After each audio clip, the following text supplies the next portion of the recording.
کبیرہ گناہوں میں سے ایک بڑا گناہ کیا ہے؟ وہ ہے ظن السوء، بدگمانی کرنا۔ بدگمانی کرنا یہ بھی ایک بڑا گناہ ہے۔ قرآن کریم میں سورہ حجرات میں اللہ رب العزت فرماتے ہیں یا ایھا الذین آمنوا اجتنبوا کثیرا من الظن، اے ایمان والو بدگمانی سے بچو، ان بعض الظن اسم، اس لیے کہ بعض بدگمانیاں تو گناہ ہیں، ولا تجسسوا، کسی کے عیوب مت تلاش کرو، ولا یغتب بعضکم بعضا، اور تم میں سے بعض کی غیبت نہ کریں، ایحب احدکم ان یاکل لحم اخیہ میتا فکرہتموہ، کیا تم یہ پسند کرو گے کہ اپنے مردہ بھائی کا گوشت کھاؤ؟ یقیناً تم ناپسند کرو گے۔ تو واتقوا اللہ، اللہ سے ڈرو، ان اللہ تواب الرحیم، یقیناً اللہ توبہ قبول کرنے والا، رحم کرنے والا ہے۔ تو قرآن کی اس آیت میں اللہ تعالیٰ نے ہمیں بدگمانی سے روکا۔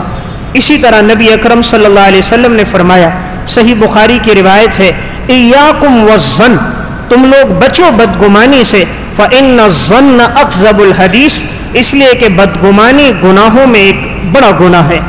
ولا تحسسوا ولا تجسسوا، کسی کے عیوب مت تلاش کرو، کسی پہ نظریں مت فٹ کرو تاکہ ان کی خامیاں ڈھونڈو۔ ولا تناجشوا، اور آپ نے فرمایا کہ اگر تم نے کوئی چیز خریدنا نہیں ہے تو ویسے مت بھاؤ لگاؤ۔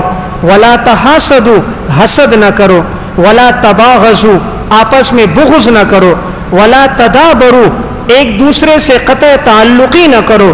وکونوا عباد اللہ اخوانا، اللہ کے بندے بن کر زندگی گزارو، اللہ کے بندے بن کر زندگی گزارو اور ان گناہوں سے اپنے آپ کو بچاؤ۔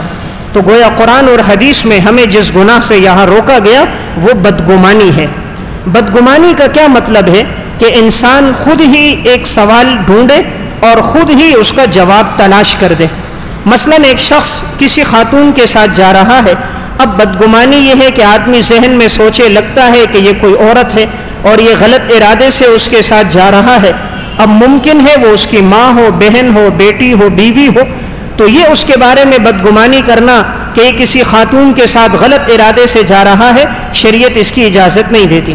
خاتون گھر سے نکلی ہے بچوں کو اسکول چھوڑنے کے لیے، یا خاتون نکلی اپنے علاج معالجے کے لیے، اب اس پہ نظریں فٹ کر کے علاقے میں تشہیر کرنا کہ یہ خاتون گھر سے غلط ارادے سے نکلی ہے، یہ بدگمانی ہے۔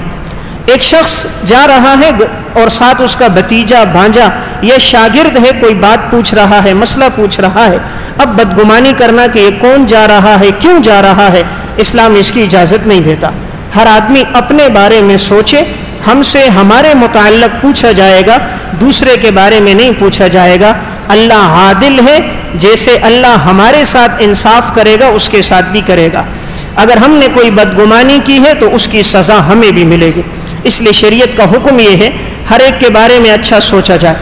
عموماً یہ ہوتا ہے کہ دینداروں، صلحاء کے پاس یا علماء کے پاس اگر اللہ ان کی مالی فراوانی انہیں دے دے تو لوگ زیادہ بدگمانی کرتے ہیں کہ یہ عالم ہے، اس نے اچھا لباس کیسے پہن لیا، اس کے پاس گاڑی اچھی کیسی آ گئی، اس نے مکان کیسے بنا لیا، معاذ اللہ لگتا ہے کہ اس نے کوئی چندے میں ہیر پھیر کی ہوگی، لگتا ہے کہ اس نے وہ پیسہ استعمال کیا ہوگا۔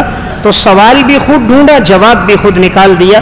جب آپ کو معلوم نہیں، آپ نے اپنی طرف سے کیا تو یہ بدگمانی ہے، گناہوں میں کبیرہ گناہ ہے۔ اگر اس نے خیانت کی ہے تو اللہ پوچھے گا، یہ کرامن کاتبین بیٹھے لکھ رہے ہیں اور وہ علیم بذات الصدور، انسان کے ہر عمل سے واقف ہے۔ اس لیے کوشش یہ کرنی چاہیے ہر ایک مسلمان کے بارے میں انسان اچھا سوچے، بدگمانی نہ کرے، اور دوسرے کو بھی چاہیے بدگمانی کا موقع نہ دے۔ اتقوا مواضع التہم، تہمت کی جگہوں سے بھی اپنے آپ کو بچانا ہے۔ آپ صلی اللہ علیہ وسلم اعتکاف میں بیٹھے ہیں، آپ سے آپ کی گھر والی حضرت صفیہ رضی اللہ تعالیٰ عنہ ملنے آئیں۔ آپ صلی اللہ علیہ وسلم مسجد کے کونے میں گئے، مسجد سے باہر نہیں نکلے بلکہ کونے میں جا کر حضور نے جو ان سے ذاتی گفتگو کرنی تھی کر لی۔ اتنے میں انصار کے دو صحابی گزر رہے تھے اور وہ لوگ گزر کے آگے چلے گئے۔ آپ صلی اللہ علیہ وسلم نے انہیں آواز دی، اپنی گھر والی کو رخصت کر دیا اور ان سے کہا کہ یہ جو میرے پاس آئی تھی میری اہلیہ ہیں، میری گھر والی ہیں، کوئی عام خاتون یا اجنبی خاتون نہیں ہے۔ ان صحابہ نے کہا یا رسول اللہ، ہم آپ کے بارے میں کبھی بھی غلط سوچ نہیں رکھ سکتے۔ آپ صلی اللہ علیہ وسلم نے فرمایا مجھے معلوم ہے، لیکن ان الشیطان یجری من الانسان مجری الدم، شیطان انسان کے خون میں اس طرح گردش کرتا ہے جسم میں جس طرح کہ خون گردش کرتا ہے. تو کہیں ایسا نہ ہو شیطان تمہارے دلوں میں کوئی وسوسے ڈال دے نبی کے بارے میں اور تم ایمان سے نکل جاؤ. تو دیکھیں آپ صلی اللہ علیہ وسلم نے فوراً وضاحت کر دی کہ یہ میری گھر والی ہے.